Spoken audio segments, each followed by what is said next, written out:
ਇਸ ਵੇਲੇ ਦੀ ਵੱਡੀ ਖਬਰ ਭਾਰਤ ਵੱਲੋਂ ਤੇਲ ਦੀ ਖਰੀਦ ਦੇ ਨਾਲ ਜੁੜੀ ਹੋਈ ਹੈ। ਅਮਰੀਕਾ ਵੱਲੋਂ ਕਈ ਤਰ੍ਹਾਂ ਦੀਆਂ ਪਾਬੰਦੀਆਂ ਜਾਂ ਟੈਰਿਫ ਦੀ ਕਾਰਵਾਈ ਪੈਣ ਤੋਂ ਬਾਅਦ ਵੀ ਭਾਰਤੀ ਸਰਕਾਰ ਨੇ ਇਹਨਾਂ ਸਾਰੇ ਮਾਮਲਿਆਂ ਤੋਂ ਕੋਈ ਸਬਕ ਨਹੀਂ ਲਿਆ ਤੇ ਇਹਦੇ ਬਾਵਜੂਦ ਕਈ ਤਰ੍ਹਾਂ ਦੇ ਤੌਰ ਤਰੀਕਿਆਂ ਦੇ ਨਾਲ ਰੂਸ ਜਾਂ ਈਰਾਨ ਦੇ ਵੱਖ-ਵੱਖ ਸੋਰਸਸ ਤੋਂ ਤੇਲ ਦੀ ਖਰੀਦ ਲਗਾਤਾਰ ਜਾਰੀ ਹੈ। ਤਾਜ਼ਾ ਖਬਰ ਦੇ ਮੁਤਾਬਕ ਅਮਰੀਕਾ ਨੇ 29 ਵੈਸਲਸ ਤੇ ਪਾਬੰਦੀ ਲਾਈ ਹੈ ਤੇ ਦੱਸਿਆ ਜਾ ਰਿਹਾ ਕਿ ਇਹ ਜਿਹੜੇ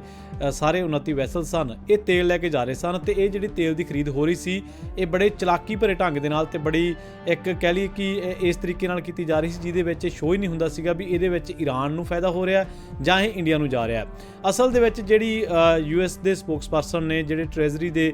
ਪ੍ਰਿੰਸੀਪਲ ਸੈਕਟਰੀ ਨੇ ਉਹਨਾਂ ਨੇ ਇਹ ਗੱਲ ਦੱਸੀ ਹੈ ਵੀ ਈਰਾਨ ਦੀ ਇੱਕ ਫਰਮ ਹੈ ਜਿਹਦਾ ਨਾਮ ਹਾਤਿਮ ਅਲ ਸੈਦ ਫਰੀਦ ਇਬਰਾਹਿਮ ਸ਼ਕਰ ਹੈ ਤੇ ਉਹ ਇਹ ਸਾਰਾ ਕਾਰੋਬਾਰ ਸੰਭਾਲਦੇ ਆ ਜਿਹੜੇ ਕਿ ਯੂਨਾਈਟਿਡ ਅਰਬ ਐਮੀਰੇਟਸ ਯਾਨੀ ਕਿ ਦੁਬਈ ਤੇ ਇਹਦੇ ਨਾਲ